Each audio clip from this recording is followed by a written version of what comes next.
പ്രിയപ്പെട്ടവരെ നമസ്കാരം. ഇന്ന് നമ്മൾ ഉണ്ടാക്കാൻ പോണത് പണ്ട് ഒരു 10-50 കൊല്ലങ്ങൾക്ക് മുമ്പ് ഒല്ലൂക്കാർ മാപ്പിളമാർ, അത് ഒല്ലൂക്കാർ ക്രിസ്ത്യാനികൾ പോത്തിറച്ചി എങ്ങനെയാണ് വെച്ചോടുന്നതിൻ്റെ ഒരു വീഡിയോ ആണ് നമ്മളിന്ന് ചെയ്യാൻ പോകുന്നത്. ചില കോംപ്രമൈസുകൾ ചെയ്യേണ്ട ഒരു കാലത്തിനനുസരിച്ചുള്ള മാറ്റങ്ങൾ. അതായത് അന്ന് കാലത്ത് എന്ന് പറഞ്ഞു കഴിഞ്ഞിട്ടുണ്ടെങ്കിൽ മുളക് പൊടി, മല്ലിപ്പൊടി ഇവ കാര്യങ്ങളൊന്നുമില്ല, സബോള ഇല്ല, തക്കാളി ഇല്ല, ഒന്നുമില്ല. അപ്പോൾ അത് തന്നെയാണ് നമ്മൾ അവലംബിക്കുന്നത്. പിന്നെ വെളുത്തുള്ളി അന്നത്തെ വെളുത്തുള്ളിക്ക് നല്ല മണമായിരിക്കും, ഒരു 3-4 പോറ്റ് വെളുത്തുള്ളികളല്ലോ. പക്ഷേ നമുക്ക് ഇപ്പോഴത്തെ വെളുത്തുള്ളി ആയതുകൊണ്ട് നമുക്ക് കൂടുതൽ ചേർക്കാം. അങ്ങനെ ചില കാര്യങ്ങളിൽ ഞാൻ കൂടുതലും കാര്യങ്ങളൊക്കെ ചേർക്കുന്നുണ്ട്. എന്നാലും ഒരു 90% നമ്മൾ പണ്ടത്തെ ഒല്ലുകാരൻ തന്നെ കേട്ടോ. അപ്പോൾ നമുക്ക് കലിക്കിട്ട് പോവാം. നമ്മളിതിനെടുത്തോണത് 1/2 കിലോ പോത്തിറച്ചിന് എടുത്തോണത് ആ കഷ്ണങ്ങളാക്കി കഴുകി കൊണ്ടുവന്നു കേട്ടോ. നമ്മളൊരു ചീഞ്ചട്ടി അടപ്പത്ത് വെച്ചിട്ട് ഒരു 10-12 ഉണക്കമുളക് നമുക്ക് എരിവിനനുസരിച്ചാണ് ചേർക്കുക. 15 ചേർക്കാം. അത് ഇതിന് ഈ ഉണക്കമുളകിന് പല എരിവിന് വ്യത്യാസമുണ്ട്. നമ്മൾ സാധാരണ ഇങ്ങനെ കിട്ടുന്ന മുളക് ഒരു 10-12 എടുത്തിട്ടുണ്ട്. അത് ആദ്യം നമ്മൾ വറുത്തെടുക്കുന്നത് ചെയ്യാം. എണ്ണയും വെളിച്ചെണ്ണയും ഒന്നും ഒഴിക്കണ്ട കേട്ടോ. ഇത് വറക്കുമ്പോൾ നമ്മൾ ചുമയ്ക്കും. ഇതിൻ്റെ അടിയിലത്തെ കുരുകൾ കരിയണം നോക്കണ്ട കേട്ടോ. അത് നമുക്കെടുത്ത് കളയാം. നമുക്ക് ഈ മുളക് മാത്രം മതി. അതിൻ്റെ ഉള്ളിലത്തെ പോണ കുരുക്കളൊക്കെ പോട്ടെ കേട്ടോ. കുരുക്കളെന്ന് പറഞ്ഞിട്ടുണ്ടെങ്കിൽ മുളകിൻ്റെ വിത്തുകൾ. അപ്പോൾ ഇത് വറവായി നമുക്കിത് കോരിയെടുക്കാം. അപ്പോൾ നമ്മൾ മുളക് വറുത്തെടുത്ത് കഴിഞ്ഞു. ഇനി ഒരു 2-3 ടീസ്പൂൺ വേണ്ട, ഒരു 2-2.5 ടീസ്പൂൺ മല്ലി, മുഴുവൻ മല്ലി അത് വറക്കണം. ഇത് രണ്ടും കൂടി ഒരുമിച്ചിട്ട് കഴിഞ്ഞിട്ടുണ്ടെങ്കിൽ മല്ലി കരിയും. അതുകൊണ്ടാണ് കേട്ടോ.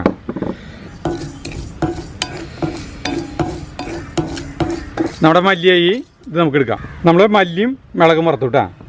ഇനി നമ്മൾ ഈ മസാലയ്ക്ക് ഉള്ള സാധനങ്ങൾ, ഒരു ഏലക്കായ, ഒരു 3-4 കറിയാകുമ്പോൾ, ഒരു കറുവപ്പട്ട, കുറച്ച് പെരിഞ്ചീരകം, ഈ സാധനങ്ങളിട്ടിട്ട് നമ്മൾ ഒന്ന് വറുത്തെടുക്കണം. ഇതായി. ഇതും നമുക്ക് മുളകിൻ്റെ ഇതിലേക്ക് വേണ്ടിയിട്ടാണ്. ഇപ്പോൾ നമ്മൾ മുളക്, മല്ലി, മസാല ഇത് സാധനം ഇട്ടു. ഇനി ഒരു കഷ്ണം മഞ്ഞൾ, ഇതെല്ലാം കൂടിയിട്ട് പൊടിച്ചു കൊണ്ടുവരാം. പണ്ട് കാലത്ത് ഇത് ഒരല് അതിലേക്കിട്ട് പൊടിച്ചുടന്നു. ഇപ്പം അങ്ങനെയുള്ള സൗകര്യം നമുക്ക് മിക്സിയിൽ പൊടിക്കാം. നമ്മളൊരു മൺകലം എടുക്കണം കേട്ടോ. മൺകലം ഇങ്ങനത്തെ കലം എടുക്കണം. ഇതിലാണ് നമ്മൾ വയ്ക്കാൻ പോകുന്നത് കേട്ടോ. അരിക്ക് നമ്മൾ പോത്തിറച്ചിടണം.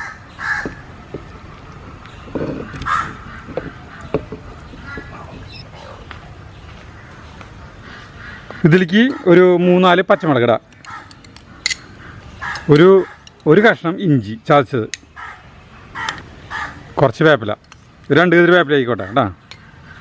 പിന്നെ നമ്മൾ മിക്സിയിൽ ഇത് പൊടിച്ചു കൊണ്ടുവന്നത്, അതായത് മുളക്, മല്ലി, മസാല ഇതൊക്കെ കൂടി പൊടിച്ചു കൊണ്ടുവന്നത്. മഞ്ഞളുണ്ട് കേട്ടോ, മഞ്ഞളുണ്ട്. ഇത് ഇരിക്കിടുന്നു. ഇനി ഇരിക്കി ഒരു 3/4 ടീസ്പൂൺ ചൊറുക്ക, അതായത് വിനാഗിരി, അല്ലെങ്കിൽ ഒരു ചെറുനാരങ്ങ നീര് പിഴിഞ്ഞാലും മതി കേട്ടോ. അല്ല, ഒരു ചെറുനാരങ്ങ പിഴിഞ്ഞാലും മതി, ചെറുനാരങ്ങ നീരല്ല, അത് ഒഴിക്കുക. പിന്നെ ഇതിലേക്ക് നമ്മൾ കല്ലുപ്പ് ഇടുന്നത്. സാധാരണ നമ്മുടെ ഉപ്പ് പൊടിയല്ല, കല്ലുപ്പ്. ഇത് ഇടുമ്പോൾ നമുക്ക് ചിലപ്പോൾ കണക്കൂടൽ തെറ്റും. അതുകൊണ്ട് വല്ലാണ്ട് അധികം ഇടരുത് കേട്ടോ. കല്ലുപ്പിടണമെന്ന് നിർബന്ധമില്ല കേട്ടോ, ഞാൻ കല്ലുപ്പിട്ടത് മാത്രം. ഇനി നമ്മൾ ഇതിലേക്ക് കുറച്ച് വെള്ളം ഒഴിക്കുന്നു. ചിലപ്പോൾ ഒരു വേവാനായിട്ട് ചിലപ്പോൾ ഒരു 3/4 മണിക്കൂർ അല്ലെങ്കിൽ 1 മണിക്കൂറൊക്കെ പിടിക്കുക. അപ്പോൾ വെള്ളം നമ്മൾ ആവശ്യത്തിന് വേണം കേട്ടോ. അപ്പോൾ നമ്മൾ ആവശ്യത്തിന് വെള്ളം ഒഴിക്കുക. മൂടിയിട്ടാണ് നമ്മൾ വേവിക്കുക. നമ്മൾ കുക്കറിലല്ല വേവിക്കുന്നത് കേട്ടോ. അപ്പോൾ അതുകൊണ്ട് കുക്കറിലാകുമ്പോൾ നമുക്ക് വെള്ളം ഒഴിക്കേണ്ട ആവശ്യമില്ല. ഇളക്കി കണ്ടോ, നന്നായി ഇളക്കി. ഈ കാലത്തിൽ വയ്ക്കുമ്പോൾ കാണില്ലതിയല്ലേ, കാണുന്നു തോന്നുന്നുണ്ട്. ഇനി നമ്മൾ ഇത് അടപ്പത്ത് വെച്ച് തീ കത്തിച്ച് മൂടി വയ്ക്കുന്നു കേട്ടോ. അപ്പോൾ നമ്മളിത് ഇടയ്ക്കിടയ്ക്ക് ഇളക്കി നോക്കണം, വേവ് നോക്കണം, ഒക്കെ നോക്കണം കേട്ടോ. വെള്ളം കുറയാണെങ്കിൽ വെള്ളം ഒഴിച്ചു കൊടുക്കണം. നമ്മൾ കറക്റ്റ് 2 മണിക്കിന് നമ്മൾ ഇറച്ചി അടപ്പത്ത് വെച്ചുകൊണ്ട്. അപ്പോൾ നമുക്ക് എത്ര സമയം വേണ്ടി വരുന്നറിയാം. ഇത് കുക്കറിൽ വയ്ക്കാൻ നമുക്ക് അറിയണ്ടല്ല. കുക്കറിൽ വെച്ച് കഴിഞ്ഞിട്ട് നമ്മുടെ ആ പഴമ നഷ്ടപ്പെടല്ലോ. അതുകൊണ്ടാണ് ഇങ്ങനെ ചെയ്തിട്ടാ. നമ്മൾ ഇപ്പോൾ ഇത് വെച്ചിട്ട് 10 മിനിറ്റ് ആയിട്ടാണ്. ഈ സാധനം എനിക്കറിഞ്ഞതല്ല. ഞാൻ പറഞ്ഞില്ലേ, നമ്മളവിടെ ഒരു അന്നവല്ലിമീൻ്റെ ആൾക്ക് 84 വയസ്സായി. ആൾ പറഞ്ഞു തന്നിട്ടുള്ള റെസിപ്പീന് പണ്ട് കാലത്ത് ഒല്ലുകായ് ക്രിസ്ത്യാനികൾ വെച്ചിട്ടുള്ള സാധനമാണ്. അപ്പോൾ അതാണ് നമ്മളിവിടെ ചെയ്യുന്നത്. നമുക്ക് ഇതൊക്കെ അന്വേഷണത്തിലൂടെ കണ്ടെത്താൻ പറ്റില്ല. അങ്ങനെയുള്ള കുറേ കാര്യങ്ങൾ. നമുക്കിപ്പോൾ ഒരാൾക്ക് മാക്സിമം എത്ര പാചകം ചെയ്യാൻ പറ്റും, എത്ര തരം അറിയും, ഒരു മാക്സിമം ഒരു 50 വേണ്ട, കൂടി വന്നു കഴിഞ്ഞിട്ടുണ്ടെങ്കിൽ 100, അതിലപ്പുറം പോകാൻ പറ്റും. നമ്മളതിന് ഇട്ടുണ്ട് 170 പിടി. അപ്പം നമ്മൾ ഓരോരുത്തരോട് ചോദിക്കും, പിന്നെ ഓരോരുത്തർ പറഞ്ഞു തരും. ഇപ്പോൾ ഉള്ളി ലേഹ്യം, അല്ലെങ്കിൽ പിന്നെ പൂക്കൽ ലേഹ്യം, അല്ലെങ്കിൽ റോസ് ഫിഷ്, പിന്നെ നമ്മുടെ അലീൻ ചക്കൻ പറഞ്ഞു തരുന്നത്, ഇതൊക്കെ നമ്മൾ ഇങ്ങോട്ട് എടുക്കണു. നമ്മുടെ ഒന്നും അവകാശപ്പെടുന്നില്ല കേട്ടോ. നമുക്ക് പിന്നെ നമുക്ക് കുറച്ച് നമ്മുടെ ഐഡിയയിൽ ചെയ്യുമ്പോൾ അതിന് വ്യത്യാസമൊന്നും, അതിന് ടേസ്റ്റ്, അതിൻ്റെ ഒരു നമ്മുടേതായ കൈപ്പുണ്യെന്ന് നമ്മൾ പറയുന്നില്ല, ചെറിയൊരു ഇതുണ്ടാവും, നമ്മുടെ ഒരു ടച്ച് ഉണ്ടാവും അതിന്മേ. അങ്ങനെയുള്ളൂ, അല്ലാണ്ട് വേറെ ഒന്നുമില്ല കേട്ടോ. അപ്പോൾ അത് അന്നവല്ലിമാരെ പാചകം കേട്ടോ. അപ്പോൾ ഇതിൻ്റെ ക്രെഡിറ്റ്, ഇത് സാധനം നന്നായി കഴിഞ്ഞിട്ടുണ്ടെങ്കിൽ കംപ്ലീറ്റ് ക്രെഡിറ്റ് അന്നവല്ലിമിക്കിന്, നമുക്കല്ല കേട്ടോ. നമ്മൾ അതിൻ്റെ ഇത് നിങ്ങൾക്ക് കാണിച്ചു തരാൻ വേണ്ടി ചെയ്യുന്നത് മാത്രമല്ലോ, വേറെ ഒന്നുമില്ല കേട്ടോ. അപ്പോൾ തിളക്കാറായി അടിക്കുന്നുണ്ട്, ചൂടുണ്ടാവും. ഇത് മൺകലം നമ്മൾ തിളച്ചിറങ്ങി, ഞാൻ കാണിച്ചു തരാം. ഇത് ശക്തിയിൽ നിന്ന് വാങ്ങിച്ചേട്ടാ ഈ സാധനം. ഇതിന് 160 രൂപ കലത്തിന്. പിന്നെ ഈ സാധനത്തിന് ഈ മൂടിയില്ലേ, ഇത് ഈ കലത്തിന് മൂടി ഉണ്ടാവില്ല, ഇത് കൂജിയില്ലേ, കൂജ വെള്ളം ഒഴിക്കുന്നത്, അതിൻ്റെ മൂടിയാണ്. അത് എനിക്ക് തന്നു. 80 രൂപയാണ് വാങ്ങിച്ചു ഈ മൂടിക്ക്. തുറന്നു നോക്കാം, ചൂടുണ്ട്. എൻ്റെ കൈ തിളച്ചുടങ്ങി, ഇടയ്ക്ക് ഇളക്കി കൊടുക്കണം. കാലത്തിന് തന്നെ വയ്ക്കണമെന്ന് നിർബന്ധമാണ് കേട്ടോ നമുക്ക്. പിന്നെ എന്താണെന്ന് വെച്ചിട്ടുണ്ടെങ്കിൽ ഗ്യാസ് അടുപ്പിന് പകരം പണ്ട് വിറകടുപ്പ് ഉപയോഗിച്ച് തുടങ്ങുന്നതാണ്. അങ്ങനെ കുറച്ച് പോരായ്മകളുണ്ട് നമുക്കിതിന്, ഈ റെസിപ്പിക്കിട്ടാ. മൂടി വയ്ക്കാം. നമ്മളിപ്പോൾ വെച്ചിട്ട് 25 മിനിറ്റ് ആയിട്ടാ. 2 മണിക്ക് വെച്ചാൽ 2:25. നന്നായി തിളച്ചോട്ടെ, വെള്ളമുണ്ട് അതിൽ കണ്ടത്, തിളച്ചാണ്ട് മറയട്ടെ. തീ സാധാരണ പോലെ കത്തിച്ചാൽ മതി, പക്ഷെ തിളയ്ക്കണം. മൂടി വയ്ക്കാം. നമ്മളിത് അടുപ്പത്ത് വെച്ചിട്ട് ഇത് 40 മിനിറ്റ് കഴിഞ്ഞു കേട്ടോ. 2:45 പറയും. എന്തായി നോക്കാം. വെള്ളം കുറഞ്ഞിട്ടുണ്ട്. നമുക്കിത് ഇതിൻ്റെ വേവ് എന്ന് പറഞ്ഞാൽ ഒരു ഇറച്ചി കഷ്ണം എടുത്തിട്ട് നോക്കി നോക്കാം.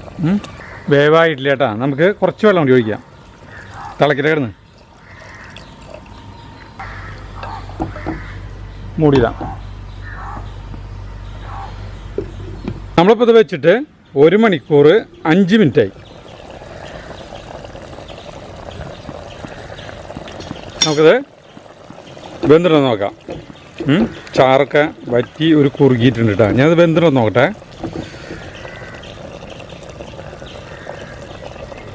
ഇറച്ചി ഒരു 5 മിനിറ്റ് കൂടിയും വെച്ച് കഴിഞ്ഞാൽ ഈ വേവ് കിട്ടുക. അപ്പോൾ നമുക്ക് ഇതിൻ്റെ തീ സിമ്മിലിട്ടിട്ട് നമുക്ക് അപ്പുറത്തെ അടുപ്പിൽ ഒരു പണിയുണ്ട്. തീ സിമ്മിലിട്ടാൽ മൂടിയിടണമെങ്കിൽ മൂടിയിടാം. ഇത് മൂടിയിടുന്നതുകൊണ്ട് കുഴപ്പമില്ല.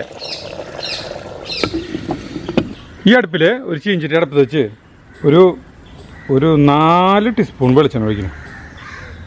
വെളിച്ചെണ്ണ ചൂടായി തുടങ്ങി. ഇത് 4 ടീസ്പൂൺ ഇല്ല കേട്ടോ. ചെറിയ ചീഞ്ചട്ടീന് നമുക്ക് കാണുമ്പോൾ കണ്ടമാനം വെളിച്ചെണ്ണയായിട്ട് തോന്നിക്കും. അങ്ങനെ ഇല്ല കേട്ടോ. ഇതിലേക്ക് നമ്മൾ ഒരു 5-10 ചെറിയ ഉള്ളി, മനസ്സിലായി, കുഞ്ഞു ഉള്ളി കേട്ടോ, സബോളയല്ല, അത് അരിഞ്ഞത് ഇടുന്നു. അതുപോലെ തന്നെ ഒരു 10-20 വെളുത്തുള്ളി അല്ലി ഇങ്ങനെ അരിഞ്ഞത് അതിടണം. ഇതിലിട്ട് മൂപ്പിക്കും. ഇത് നന്നായി മൂക്കണം. ഇതായാലും കാച്ചാനാണ് കേട്ടോ. നമ്മളതിൻ്റെ തീ നൈസായിട്ട് കത്തിച്ച് വെച്ചിട്ടുണ്ട്. ഇപ്പുറത്തെ അടുപ്പിലുണ്ട് ചെറുതായിട്ട് കേട്ടോ. ചൂടുണ്ട് കണ്ട. ഇവിടുത്തെ ക്രിസ്ത്യാനികളുടെ ഇറച്ചി വെപ്പില്ലേ, ഗംഭീര ടേസ്റ്റാണ്. ഭയങ്കര അകലിക്കൊക്കെ മണം വരും. ഇത് വയ്ക്കുമ്പോൾ, അവരെ വീട്ടിൽ വയ്ക്കുമ്പോൾ അവർ നന്നായി ഈ വെളുത്തുള്ളി വെളിച്ചെണ്ണ അവർ നന്നായി അത് ചേർക്കും. നമ്മുടേത് നന്നായി വാടി തുടങ്ങിയിട്ടാ. ഒരു സ്വല്പം നേരം കിടന്നോട്ടെ. തീ കുറച്ചോ, തീ അധികം വേണ്ട നമുക്ക്. ഇത് വാടി നമുക്ക് ഇതിൻ്റെ തീ ഓഫ് ചെയ്തിട്ട് ഇത് ഇറച്ചിരിക്കാക്കാം. നമുക്ക് തുറക്കാം. ഇത് ഇരിക്കാണ്ട് തട്ടാം.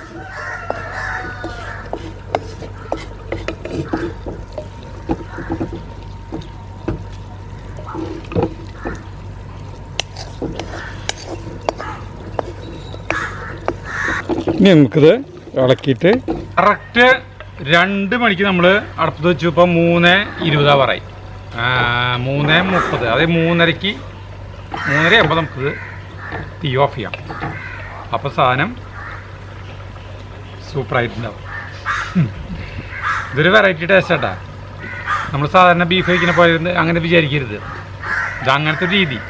ഇതിൽ അത് ചേർക്കണ്ടേ, ഇത് ചേർക്കണ്ടേ, എന്നാൽ അത് ചേർത്താലാണ് ടേസ്റ്റ് ആവുക, ഇത് ചേർത്താലാണ് ടേസ്റ്റ് ആവുക, തക്കാളി ചേർക്കണ്ടേ, അല്ലെങ്കിൽ സബോള ചേർക്കണ്ടേ, സബോള ചേർത്തില്ലെങ്കിൽ എങ്ങനെയാണ് ഈ ഇറച്ചി ശരിയാവുക എന്നൊന്നും സംശയങ്ങൾ ചോദിച്ചിട്ട് കാര്യമില്ല. ഇത് ഇങ്ങനെയാണ് കേട്ടോ, ഇതിങ്ങനെയാണ് ഈ വെപ്പ്. 10 മിനിറ്റ് വരെ കിടക്കില്ല കേട്ടോ. ചാറൊക്കെ നന്നായി കുറുകി വരണം. ഇതിൻ്റെ ഉപ്പ് കറക്റ്റാണെന്ന് നോക്കാം. മിളക് പോരായിട്ടുണ്ടെങ്കിൽ നമുക്ക് ഇതിലിപ്പോൾ മുളക് പൊടി ഇടണമെന്ന് സൂത്രത്തിൽ മുളക് പൊടി ആരും കാണാണ്ട് മുളക് പൊടി ഇടുന്നതുകൊണ്ട് കുഴപ്പമില്ല കേട്ടോ. ഇവിടെ കാണുക മുളക് പൊടി ഇടരുത്. അപ്പോൾ നമ്മൾ 2 മുളക് പൊടിയും എടുത്ത് വറുത്ത് അത് വല്ല കുത്തി ചതയ്ക്കുക, പൊടിച്ച് ഇതിലിടാണ്ട് ഇടാം കേട്ടോ. മുളക് പൊടി അങ്ങനെ തോന്നിയ പോലെ ഇടരുത്. 6 മിനിറ്റായി. ഒരു 4 മിനിറ്റ് കൂടി കഴിഞ്ഞാൽ നമുക്ക് തീ ഓഫ് ചെയ്യാം. ഈ 4 മിനിറ്റ് വരെ നമുക്ക് മൂടി വയ്ക്കുന്നുണ്ട്, കുഴപ്പമില്ല കേട്ടോ. അത് കഴിഞ്ഞിട്ടുണ്ടെങ്കിൽ നമ്മൾ ഇങ്ങോട്ട് എടുക്കുവിനാ, എടുത്തു കഴിഞ്ഞാൽ സാധനം റെഡിട്ടാ. 4 മിനിറ്റായി. നമുക്ക് നോക്കാം.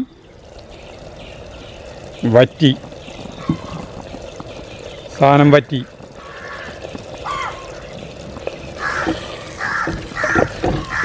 കറക്റ്റ് പാകം കണ്ട.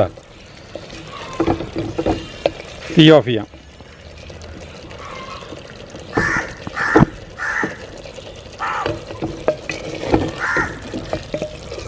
കുഴമ്പ് രൂപത്തിലായി കണ്ട. ഈ കുഴമ്പാണ് നമുക്ക് വേണ്ടത്. ഇനി നമുക്ക് ഇവരെ ടേസ്റ്റ് ചെയ്യാം. സ്റ്റാർട്ട്. നമ്മൾ ഇത് ടേസ്റ്റ് ചെയ്യാൻ പോവാണ്. കഴിച്ചോളൂ. കൊടുക്കട്ടെ ജഗ്ഗു, ചരിത്രത്താ കുറ്റങ്ങൾ പറയാം കേട്ടാ, കുറ്റങ്ങൾ പറയാം.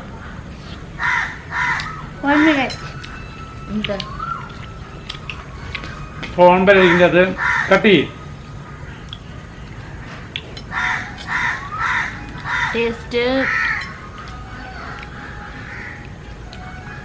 എന്താ പറയാ, ഒരു പഴമ ഫീൽ ചെയ്യണ്ട. ഇതിന് എരിവ് ഗംഭീരമായിട്ടില്ല, മസാല കുത്തില്ല. പിന്നെ നമ്മുടെ ഉള്ളി കാച്ചിയതിൻ്റെ ഒരു ഇത് മണം ഉണ്ടാവും ഇതിൽ. കുഞ്ഞുള്ളിയില്ലേ, അത് കാച്ചിൻ്റെ ഒരു മണം നമുക്ക് കിട്ടും. പിന്നെ നമ്മൾ കലത്തിലാണ് വെക്കുന്നത്. വിറകടുപ്പണി അടിപൊളി. അപ്പോൾ നമ്മൾ കുക്കറിൽ പെട്ടെന്ന് വേവിക്കണമല്ലോ. കലത്തിൽ വേവിച്ച് എങ്ങനെയായാലും അതിനൊരു ടേസ്റ്റ് കൂടുതലുണ്ടാവും. ബീഫ് വെച്ച് കഴിഞ്ഞാൽ കുക്കറിൽ വേവിക്കണതിനേക്കാളും അല്ലേ. എങ്ങനെയുണ്ട് സാധനം? ഇവിടെ എൻ്റെ ചേട്ടൻ്റെ അവിടെ, 3ാമത്തെ ചേട്ടൻ്റെ അവിടെ അല്ല ചേട്ടൻ ദേഷ്യ കുക്കറിൽ വെക്കാൻ. അവർ ഉരുളിയിൽ മൂടിയിട്ടിട്ട് വേവിക്കുള്ളൂ. അപ്പം അതുകൊണ്ട് തന്നെ അവിടെ വയ്ക്കണതിന് ഒരു ടേസ്റ്റ് മാറ്റാം. നമ്മൾ പിന്നെ എളുപ്പം നോക്കിയിട്ട് എപ്പോഴും കുക്കറിൽ വേവിക്കില്ലോ, ഇടയ്ക്ക് ഇങ്ങനെ ചെയ്യാറുണ്ട്. പണ്ട് കാലത്ത് വീടുകളിൽ ഇങ്ങനെയൊന്നും പോത്തിറച്ചി വാങ്ങിക്കില്ല, അപൂർവമാണ്. അപ്പോൾ ഒരു ദിവസം നമ്മുടെ വീടിൻ്റെ അടുത്തുള്ള ഒരു ചേച്ചി നമ്മുടെ വീട്ടിൽ വന്നു. 40-40 കൊല്ലങ്ങൾക്ക് മുമ്പിട്ട അമ്മോട് പറയുന്ന, അമ്മണി ചേച്ചിയെ ഇന്നിപ്പോൾ സംക്രാന്തി അല്ലേ, ഇനിയിപ്പോൾ അടുത്ത കൊല്ലം നമ്മൾ ജീവിച്ചിരിക്കുന്നില്ലെങ്കിലോ എന്തായാലും നശിച്ചിട്ട് വെച്ചിട്ട് 1 കിലോ പോത്തിറച്ചി കണ്ട് വാങ്ങിച്ചുകൊണ്ട് എല്ലാവർക്കും സമൃദ്ധി ആയിട്ടുണ്ട് കൊടുത്തു വീട്ടിലുള്ള എല്ലാവർക്കും. ആളിപ്പോഴും ഉണ്ട്. ആൾക്ക് 10-75 വയസ്സായി, എന്നാലും ആളുണ്ട്. അപ്പൊ അങ്ങനത്തെ ഒരു അപൂർവ. എന്റെ അമ്മാമി എങ്ങനെയാണ്, എന്റെ അമ്മാമ്മയുടെ പിറന്നാള് കർക്കിടക മാസത്തിലാ. എല്ലാ കർക്കിടക മാസം ആകുമ്പോഴും അമ്മാമ പറയും അടുത്ത കർക്കിടക ആകുമ്പോഴേക്കും ഞാൻ ഉണ്ടാവില്ല.